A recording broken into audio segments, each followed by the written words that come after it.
Amén a esa oración, hermanos. Una vez más, bienvenidos a la casa del Señor y a la vuestra. Quisiera compartir con vosotros un texto bíblico que he estado meditando estos días, que en varias ocasiones he hablado de él y creo que por mucho que hablemos de él, nunca se agota la profundidad de este texto, que nos vuelve a hablar el Señor mucho por medio de él. Los que tengan Biblia van a venir conmigo a un texto que lo conocéis todos de memoria, el Evangelio de Lucas, capítulo 9 y verso 23. Dice así la palabra del Señor. Y decía a todos,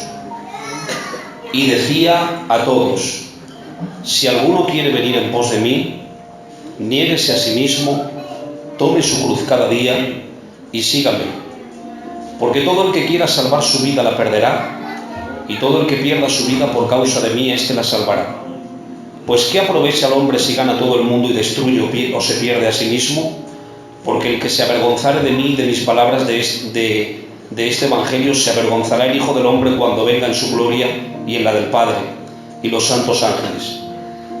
Pero os digo en verdad que hay algunos de los que están aquí que no gustarán la muerte hasta que venga el reino de Dios. Puedes tomar tu lugar, te puedes asentar.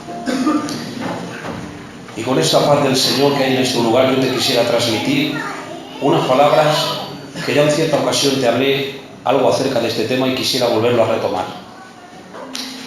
Veréis, estas palabras que dice el Señor en los días de su ministerio público en la tierra, cuando estuvo aquí, forman parte del corazón del Evangelio, porque este texto es el que pone el precio para ser un verdadero discípulo del Señor, para ser un cristiano comprometido con el Evangelio. De tal manera que los apóstoles lo predicaron, los padres de la Iglesia lo predicaron, los apologistas de la Iglesia que defendieron la sana doctrina lo predicaron, los teólogos de la Edad Media lo predicaron, los reformadores lo predicaron. Han pasado más de 2000 años y se sigue predicando de este texto porque el precio que el Señor pone para seguirle no ha cambiado, sigue siendo el mismo. El precio de seguir a Jesús es un precio que parece escandaloso para el mundo, pero que para nosotros no hay otro porque está escrito en su palabra. Y es un texto que no podemos quitar, hermanos míos. Voy a predicar así, con esta tranquilidad. Me gusta la Iglesia Madre porque a veces no es muy efusiva cuando escucha un mensaje, pero presta mucha atención y eso es lo que vale, que sepas escuchar la palabra del Señor. Quisiera compartir con vosotros esta palabra. Veréis, la cruz forma parte del corazón del Evangelio porque desde la eternidad ya estaba en el corazón de Dios. De hecho, hay un texto en el Nuevo Testamento donde el apóstol Pedro dice algo más o menos así: el Cordero de Dios, hablando de Cristo, fue sacrificado desde antes de la fundación del mundo. Es decir, que antes de que el mundo existiera y Dios dijera sea la luz, Él dijo sea la cruz. Porque ya en la mente de Dios estaba diseñado el plan para poder salvar a la humanidad. Y ese plan de salvación implicaba que no había atajos. El Hijo de Dios tenía que pasar forzosamente por el camino de la cruz. Y fue Cristo crucificado de pies y manos, cargando tu pecado y el mío, para que el día que viniste al Evangelio y te se predicó ese Evangelio, a través del arrepentimiento de pecados, su justicia te fue imputada a ti y tu pecado le fue imputado a Él. Por eso toda la ira y el juicio de Dios cayó sobre Él para que no cayera sobre nosotros. Yo no sé usted, pero yo me alegro de que Dios haya diseñado este plan, porque en ese plan está mi salvación. Amén. Gloria sea al crucificado. Amén. Alabado sea su nombre para siempre. Aquel que sigue siendo herido, aquel, hermanos míos, que dice la palabra que cuando venga en las nubes, está escrito en el libro de Apocalipsis, dice: he aquí que todo ojo le verá, y los que le traspasaron. ¿Quién fue el que les traspasó? Israel, su pueblo, porque Cristo, siendo judío, dice la Biblia, a lo suyo vino, a lo suyo, lo dice en singular, a morir, y los suyos no le recibieron. ¿Quién eran los suyos? Su propio pueblo, el judío, le rechazó. Dice: mas a todos los que le recibieron. ¿Cuántos de aquí le recibieron? Levanta tu mano. Dice: a estos les fue dada potestad de ser hechos hijos de Dios. Tú eres hijo de Dios porque aceptaste al crucificado. Tú eres hijo de Dios porque alguien pagó el precio que tú no podías pagar. Y siempre en 1000 vidas que vivieras no podrías pagar la deuda de gratitud de lo que el Señor hizo por ti. Vas a ser salvo por su muerte. Vas a ser salvo por su resurrección. Vas a ser salvo por sus heridas. Y dice Apocalipsis, he aquí que el que viene en las nubes todo ojo le verá, y los que le traspasaron, es decir, Israel, harán lamentación por él. ¿Por qué llorarán cuando Cristo venga? Porque se darán cuenta que aquel que crucificaron y que lo confundieron como el carpintero de Nazaret era el Mesías que estaban esperando. ¡Oh, gloria sea a su cruz! ¡Gloria sea a su muerte! ¡Gloria sea a sus heridas! ¡Gloria sea al caballero crucificado! Hay una cruz de madera que forma parte del corazón de Dios desde la eternidad. Hace ya 5 meses que estoy con vosotros y os dije en cierta ocasión que me gustaría predicar tanto de la cruz que esta capilla termine oliendo a madera. Porque, hermanos, la cruz no solamente es la que llevó Él, es la que tenemos que llevar nosotros. Cada vez que hablo de la cruz se me rompe el corazón, porque no tengo otro evangelio que predicar. Este es el antiguo, que escuchemos, José. Este es el antiguo evangelio, que escuchemos, Pardalé. No tenemos otro para ofreceros, jóvenes. Yo joven con vosotros. Dios te ofrece esto. ¿Quieres ser salvo? Toma tu cruz y muere a ti mismo. Amados santos de Dios, quisiera hablar con todo el cariño y el respeto que me merecen.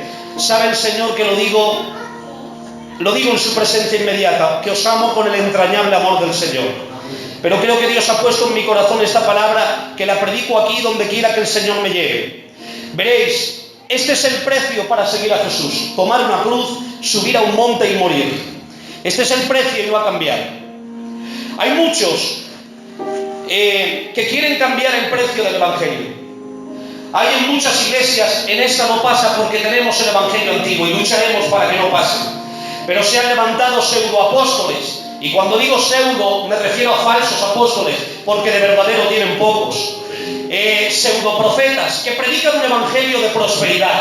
Pacta con Dios y recibe tu milagro. ¿Cuándo Dios ha vendido sus milagros?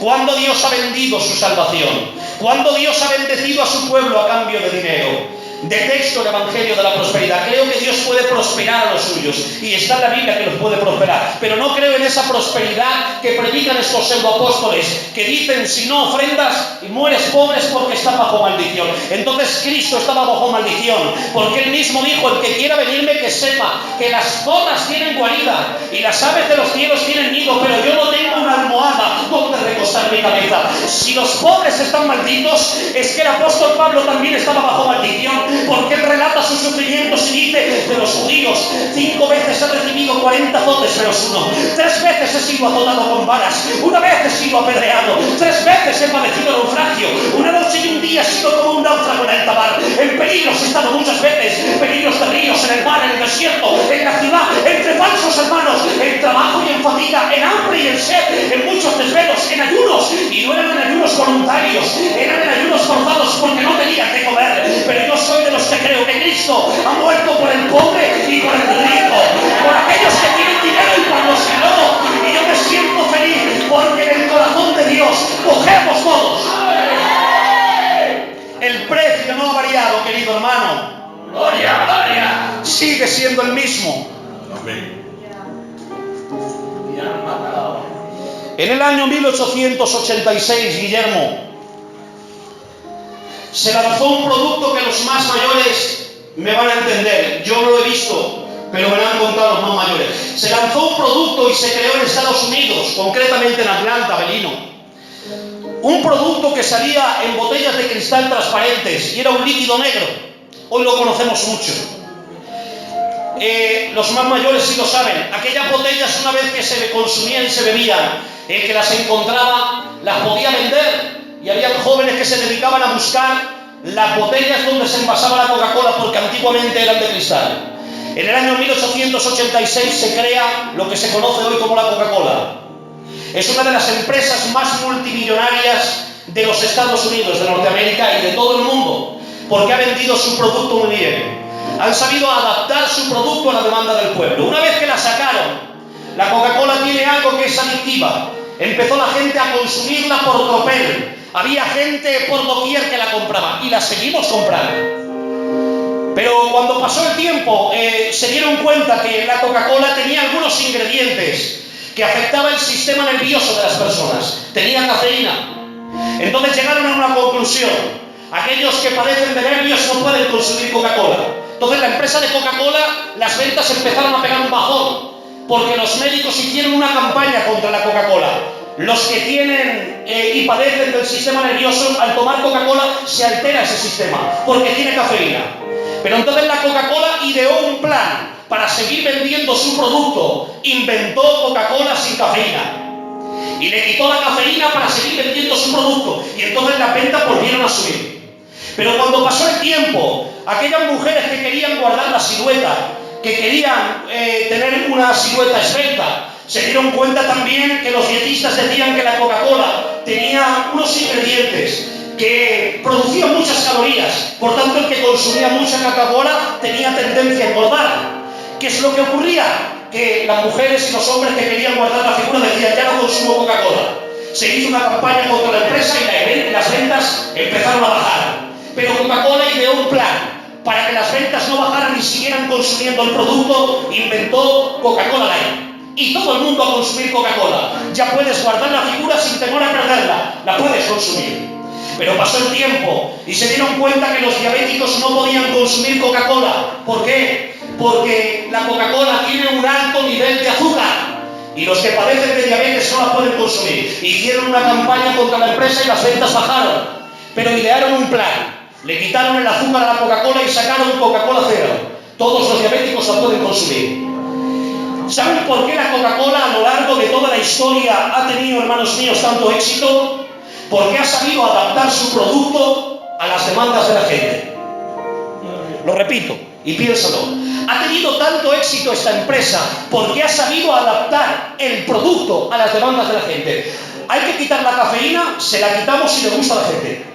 Hay que quitar el azúcar, se la sacamos si le gusta a la gente. Hay que quitar la cafeína, se lo quitamos si le gusta a la gente. Esto mismo se ha hecho con el Evangelio en el siglo XXI. Al Evangelio se le han ido quitando ingredientes para que a la gente no se ofenda. Esto no le gusta a la gente, no prediquemos de aquí, y mucho menos lo vivamos. Esto no le gusta a la gente, vamos a quitarle ese ingrediente. No hablemos del pecado porque la gente se ofende. No hablemos de la carnalidad porque la gente se ofende. No hablemos del mundo y su vanagloria porque la gente se molesta. No prediquemos del pudor y de la modestia en el vestir porque algunas hermanas que no visten decentemente se molestan si predicamos esto. Hemos rebajado el Evangelio, pero el precio sigue siendo el mismo. Y hoy Dios te lanza. A la Coca-Cola la pueden variar, pero al Evangelio no. El Evangelio y el precio sigue siendo el mismo. El que quiera venir en pos de mí, que tome su cruz, que se niegue a sí mismo y que me siga. No hay otro Evangelio. Y no tengo miedo a decir lo que dijo el siento a Dios esta tarde, hermano. Siento a Dios, gracias, Hijo de Dios. Gracias, porque cuando predico esto me siento vivo. Escucha bien, el apóstol Pablo dijo: no hay otro evangelio, pero hay algunos que os perturban y quieren pervertir el evangelio de Cristo. Y sella Pablo con un juicio tremendo. Dice: pero si un ángel del cielo, un ángel, no dice un demonio, si un ángel baja, se materializa, coge un cuerpo humano, se sube a un púlpito y predica otro evangelio que el que yo prediqué, dice Pablo, que el tal sea maldito. Sella un juicio de maldición contra un ángel que predica otro evangelio. Hermanos, yo no quiero que Dios me enjuicie en el día del juicio y que me diga: te predicaste un evangelio volteado, un evangelio adaptado a las demandas de la gente. Hoy tengo para ti una palabra, iglesia madre. Tú eres una iglesia antigua, una iglesia madura, una iglesia que sabe sufrir, una iglesia que sabe padecer, una iglesia que no se viene abajo cuando viene la mala racha, que no se viene abajo cuando golpea el invierno, que no se viene abajo cuando te toca llorar. Tú entiendes este evangelio. A ti les ha predicado que sin cruz no hay cristianismo. No queremos otro, queremos la cruz, queremos el evangelio, queremos este precio y no lo cambiamos.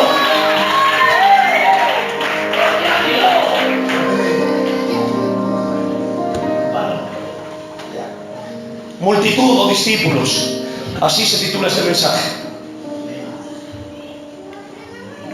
A ver si puedo entrar en el texto que hemos leído. Si alguno quiere venir en pos de mí, que se niegue a sí mismo, que tome su cruz, Ramón, y que me siga. Jóvenes, tomar una cruz es negarte a ti mismo y a los placeres de la vida. Es decirle que no al mundo, al pecado, a la carne. Es decirle que no a aquello que otros jóvenes de la calle sí le pueden decir que sí. Pero tú tienes que aprender a decir no a ellos, sí, yo no puedo hacer esto. No, ellos pueden hablar así, yo no puedo hablar así. Amados santos de Dios, quiero que notéis el texto porque estas palabras son muy importantes. Este mensaje puede salvar vidas, porque trata del precio a seguir para poder salvarte. Dice Jesús, y decía a todos. Es decir, que aquí cogemos todos, de aquí no se salva nadie. El precio no es para unos y para otros no. Es que este lleva menos años en el Evangelio, entonces no le apliquemos este texto, ¿no? La Biblia no dice esto, dice Cristo, y decía a todos, a los jóvenes y a los ancianos, a los que llevaban 3 años andando con él, que eran los apóstoles, y a la multitud que solamente venía por la multiplicación del pan y de los peces. Aquellos que estaban con él día y noche, que dormían con él, que se despertaban con él, que lo veían hacer milagros en el monte de la transfiguración. Y este texto también iba por aquellos que solamente le seguían por los milagros, porque multiplica pan y peces, porque sana el cojo, porque recobra la vista a los ciegos. Este Cristo sí mola, sí, porque cuando tengo hambre me da de comer pan, pero cuando tiene toda la multitud delante dice, el precio es para estos y para todos aquellos que me siguen por interés. El que quiera venir en pos de mí, se lo digo a todos, que tome su cruz y que me siga. Y decía a todos, pero sígueme ahora con atención, porque cuando yo he leído esto, el Señor me ha dado una luz que me ha hecho mucho bien. Este mismo pasaje está en otro evangelio, en Marcos capítulo 8 y verso 34. Y mira lo que dice el evangelista, cambia una palabra que es muy importante. Dice Cristo, y llamando a la multitud y a sus discípulos. Y llamando a la multitud y a sus discípulos. Es decir, Lucas dice, decía a todos. Pero Marcos lo aclara, esos todos eran 2 grupos, multitud y discípulos. Y cuando Marcos dice llamó a la multitud y a los discípulos, es porque la multitud que le acompañaban eran más de 5.000 personas que vinieron por un milagro. Con 5 panes y 2 pececillos multiplicó el Señor el pan para darle de comer a una gran multitud. ¿Saben ustedes, hermanos míos, que cuando el Señor multiplicó los panes y los peces, dice la Biblia que le dijo a Andrés, Señor, 200 denarios de pan no serían suficientes para darle de comer a esta multitud? Dice, eran 5.000 personas sin contar mujeres y niños. Habían más de 7.000 personas aquí. Y dice el Señor a Andrés, dadles vosotros de comer. Pero Señor, 200 denarios eran 200 días trabajando. Un jornalero cobraba un denario al día. 200 denarios no son suficientes para comprar pan y darle de comer a todos. Y dice el Señor, dadle vosotros de comer. Pero dice la Biblia que uno de los apóstoles dice, aquí hay un muchacho sin nombre, quizá no sea de estos. Es un muchacho sin nombre, no aparece en la Biblia su nombre, pero tenía algo. Hay gente en la iglesia que su nombre no aparece, pero tiene pan. Tiene peces. Dice, hay aquí un muchacho que nadie conoce su nombre, dice, pero tiene 5 panes de cebada y 2 pececillos. Leedlo bien. Panes de cebada y 2 pececillos. No dice panes, dice panes de cebada. ¿Saben por qué? Porque antiguamente en Israel habían 2 clases de panes. Estaba el pan de harina, y el pan de harina estaba al alcance de cualquiera. Cualquiera que trabajaba pastoreando un redil de ovejas, labrando una viña, cobraba un denario, se iba a la panadería y compraba una barra de pan de harina. Es lo que comemos hoy nosotros, pan de harina. Estaba al alcance de cualquier trabajador. Pero el pan de cebada era el pan de los pobres. Era una especie de corcho, era incómodo de comer. El que no tenía trabajo era pobre, no podía comer pan de harina, le daban pan de cebada. Y dice, aquí hay un muchacho que no tiene pan de harina, tiene pan de cebada, de pobre.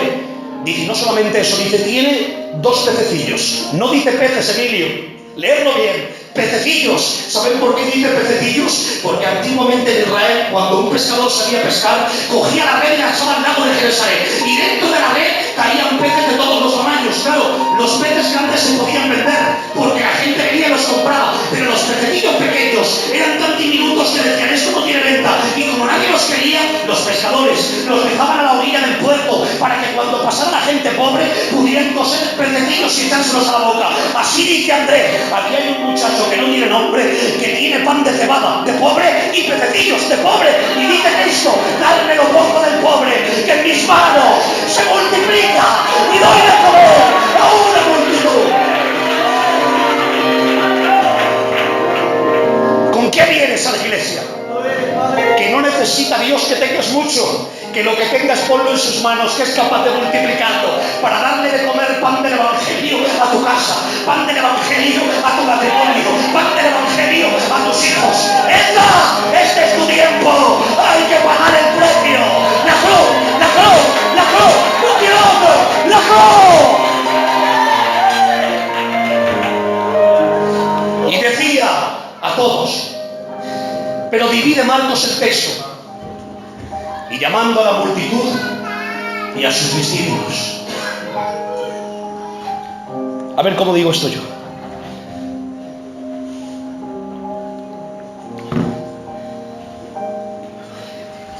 El Señor me ha permitido por su gracia, lo sabe el Señor que lo digo en su presencia inmediata, que soy tan poco merecedor de todas las bendiciones que el Señor me ha dado.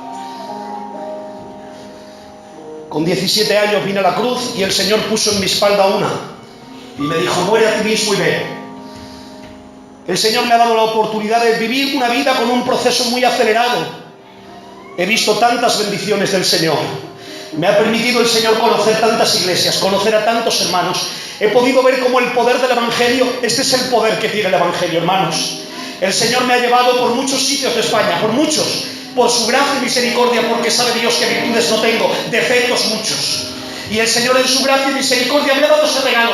Y he visto que el poder del Evangelio tiene esto. Aquellos que toman su cruz viven conectados para siempre. Hermanos, mira, he estado en muchos sitios. He estado en Tenerife, he estado en Galicia, he estado en Bilbao, he estado en Vitoria. He recorrido prácticamente toda España por pura gracia y misericordia de Dios. Hay hermanos que no los conozco en la vida, hermanos, que a veces he tenido que coger una maleta y yo solico irme a un aeropuerto, irme a un tren, hacer viajes de 8 o 10 horas, yo solo, si vas acompañado. Hay gitanos que yo no conozco, que no son familia mía, no sé lo que me espera, no sé a dónde me van a llevar, no sé lo que me voy a encontrar, pero hermanos, he estado 2 días con hermanos que no conozco, he estado 2 días con gente que no son familia mía, y se ha creado algo, hermanos míos, entre ellos y yo, se ha conectado algo, es la cruz, es que ellos tienen la cruz y yo la tengo también, se ha conectado el poder del Evangelio y unos lazos de amistad que nos unen de por vida. Cada Navidad me llaman, lo digo con respeto a los hábitos, en Año Nuevo para felicitarme. Cada día de mi cumpleaños se acuerdan de mí de vez en cuando y recibo llamadas por teléfono. Este es el poder que tiene el Evangelio.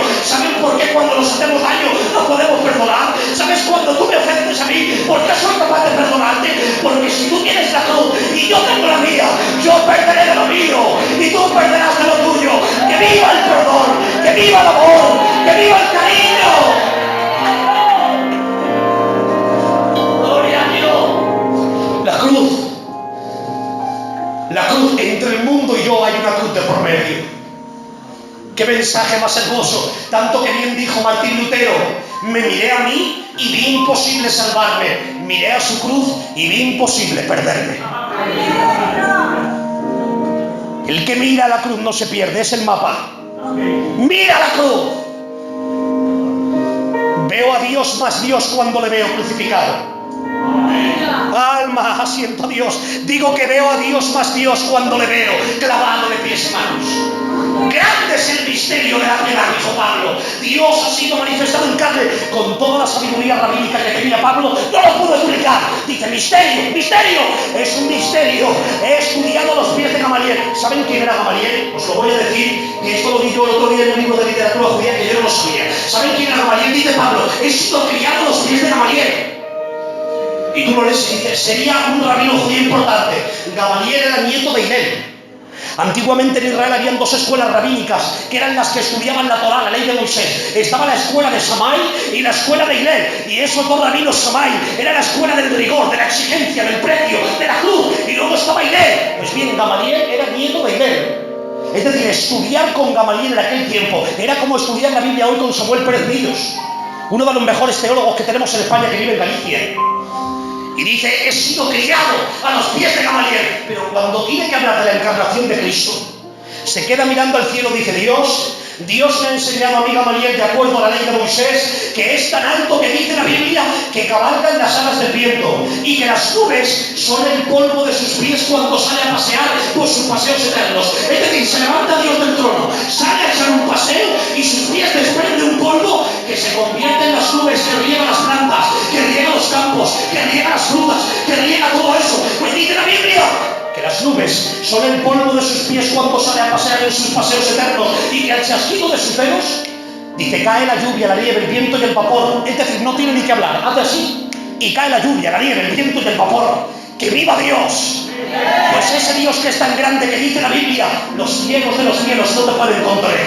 Aquel que dice la Biblia, hermanos míos, que le apareció a Job y le dijo así: ¿quieres mirar la grandeza que tiene Dios? Dice, ¿quién es ese que oscurece el consejo con palabras sin sabiduría? Ahora gime como bronco y su voz. Yo te pregunto y tú me contestas: ¿dónde estabas tú cuando yo fundaba la tierra? Házmelo saber si tienes inteligencia. ¿Quién ordenó sus medidas? Si lo sabes. ¿O quién extendió sobre ella poder? ¿Sobre qué están fundadas sus bases? ¿O quién puso su piedra angular cuando alababan todas las estrellas del alma y se regocijaban todos los hijos de Dios? ¿Quién encerró con puertas el mar cuando se derramaba saliéndose de su seno? Cuando puse yo nubes por vestidura suya y por su poca oscuridad establecí sobre él mi decreto. Le puse puertas y cerrojo y le dije: hasta ahí llegarás, no pasarás adelante. Ahí parará el orgullo de tu sola. Has mandado por la mañana en sus días, has buscado algo a su lugar para que ocupe los fines de la tierra y sean sacudidos de ellos los impíos. El alma muda luego de aspecto como barro bajo el sello, y viene a estar como con vestidura. A la luz de los impíos se quitaba de ellos, y el brazo enaltecido es quebrantado. Has entrado por las fuentes del abismo, has escuadrillado el mar, porque camino se reparte la luz y se esparce el viento serano sobre la tierra. ¿O quién repartió conducto al turbión y camino a los relámpagos y truenos, para hacer llover sobre la tierra deshabitada, sobre el desierto donde no hay hombre, y saciar la tierra desierta y culta, para hacer brotar su tierra de hierba? Responde, Job, responde. ¿Quién guía la osa mayor con sus crías para darle de comer en mitad de la noche? Este Dios, que es tan grande, como no lo pudo entender Pablo, dice: misterio, Dios se ha hecho hombre. Para algunos es imposible que Dios abra el mar rojo. Para mí no es imposible. Es imposible para mí, pero creyendo en el Dios que tengo, que diga el Señor así, que se abra el mar rojo y 3 millones de personas pasen en seco, lo puede hacer. ¿Cómo vienes tú hoy? Que ves un problema como el mar rojo y dices: esto no se abre, de aquí no tengo salida. Te recuerdo que Dios abre los mares. No te va a abrir una puerta enfrente de tu problema. De que lo puede hacer, lo creo que lo puede hacer. Hermanos, que vean lo imposible en que el Señor, con un cacho de bala, derrotara al imperio más grande de aquel tiempo, a Egipto, con 10 plagas, derrotó el ejército de Faraón. Ven, hermanos, es imposible que resucitan muertos. No es imposible. Cristo dice en la Biblia que se acercó al sepulcro de Lázaro y le dijo a los jóvenes: quitad la piedra. Y pega un grito y dice: ¡Lázaro, ven fuera! Y aquel espíritu y alma que había subido al cielo, hermanos, ponte en los zapatos de Lázaro. Lázaro en la tierra llora, en la tierra sufre, en la tierra tiene que pagar préstamos, en la tierra sufre lutos cuando se le adelanta un ser querido en el camino. Ahora ha llegado al paraíso de Dios, está en las calles de oro, las puertas de perla, la media de cristal, está gozando, allí está, en el cielo. Pero hay algo en la tierra que le atrae más que el cielo. Es cuando Cristo le dice: Lázaro, ven fuera. Fue capaz de dejar el cielo por irse con Cristo. Dice: prefiero sufrir con él que el cielo sin él. Hay algo que me provoca a acercarme a Dios. Es Cristo y su cruz. No hay otro, compañero. Voy a terminar aquí. Voy a terminar, ya no puedo más. Y llamando a la multitud y a sus discípulos, y llamando a la multitud y a sus discípulos, hace una división entre multitud y discípulos. ¿Por qué? Cuando llegues a la casa, si no tienes tiempo hoy, que sé que algunos están muy liados y tienen cosas que atender igual que yo, pero siempre que tengas su tiempo, lee ese libro de pasta negra y alma blanca que cambia vidas. En este libro aparece en los evangelios esa palabra constantemente, y termino ya: multitud y discípulos, multitud y discípulos, multitud y... Cristo siempre habló de esto: multitud y discípulos. ¿Por qué, Señor? ¿Por qué hace el evangelio una separación entre multitud y discípulos? Y llamó a la multitud y a sus discípulos.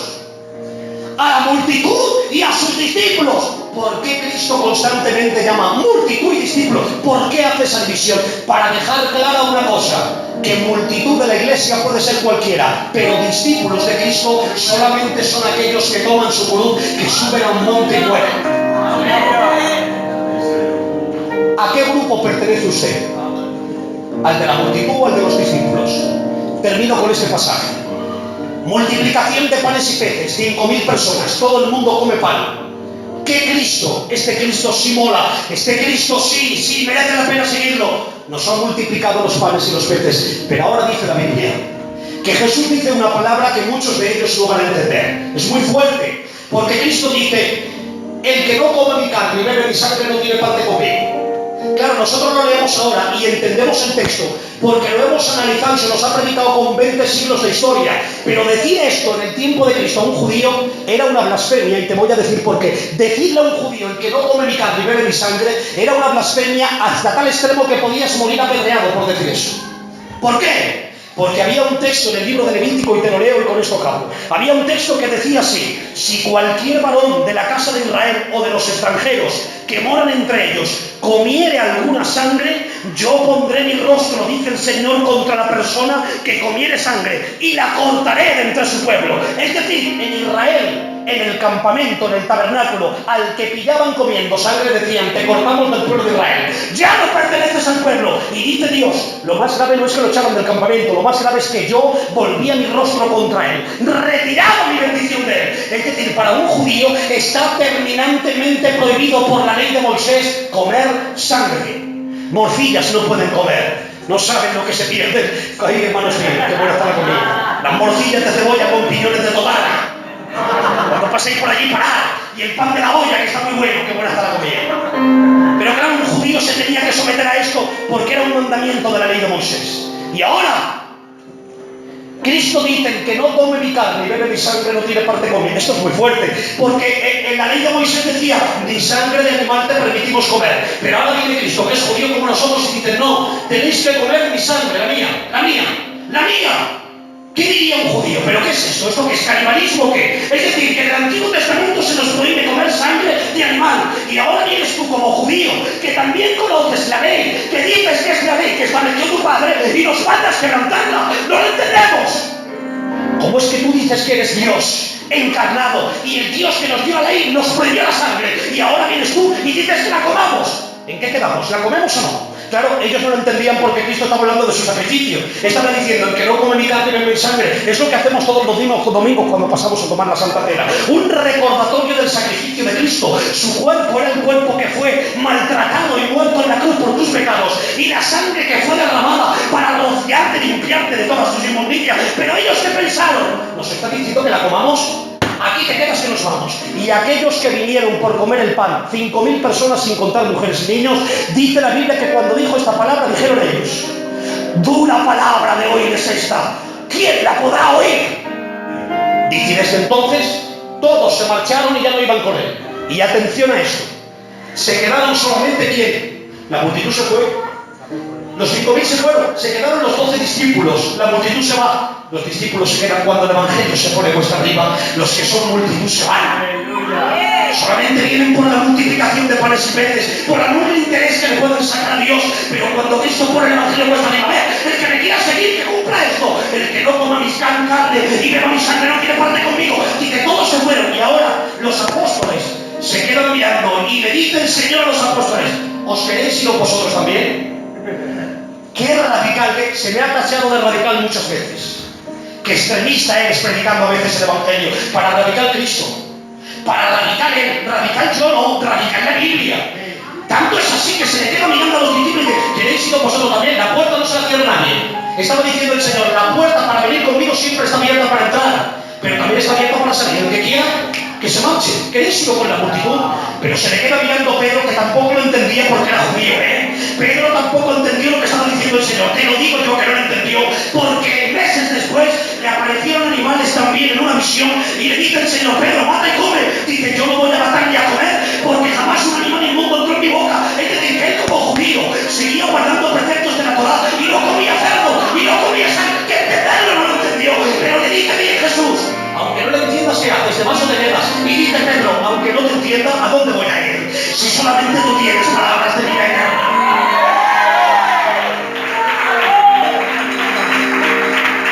Escucha bien, hay una diferencia que distingue el que es multitud del que es discípulo. Los que son multitud siguen a Dios por interés. Multiplicación de panes y peces. Cuando el Evangelio se pone cuesta arriba, aquí te queda, Señor, que no quiero esa exigencia. Es decir, hay una señal que distingue quién forma parte de la multitud y quién forma parte de los discípulos. Es sencilla. La multitud no tiene cruz, los discípulos sí.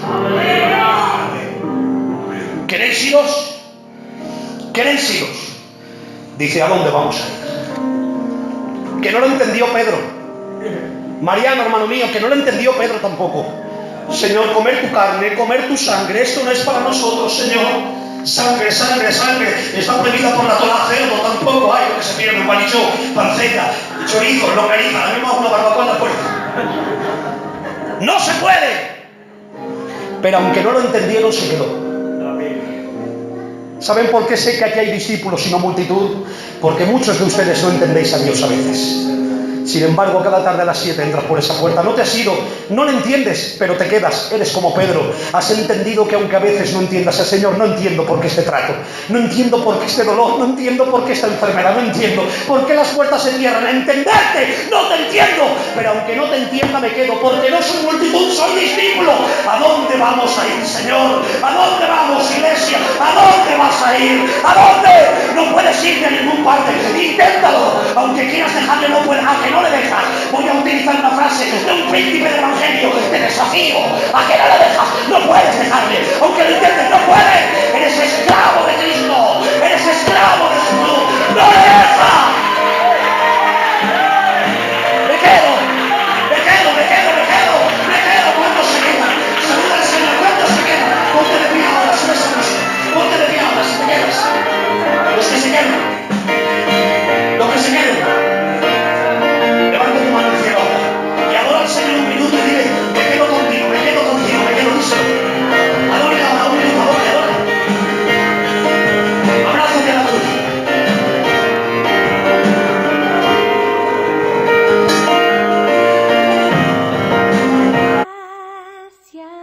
Del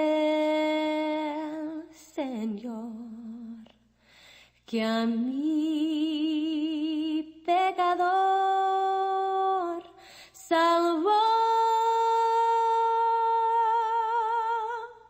Fui ciego, mas hoy veo yo. Perdí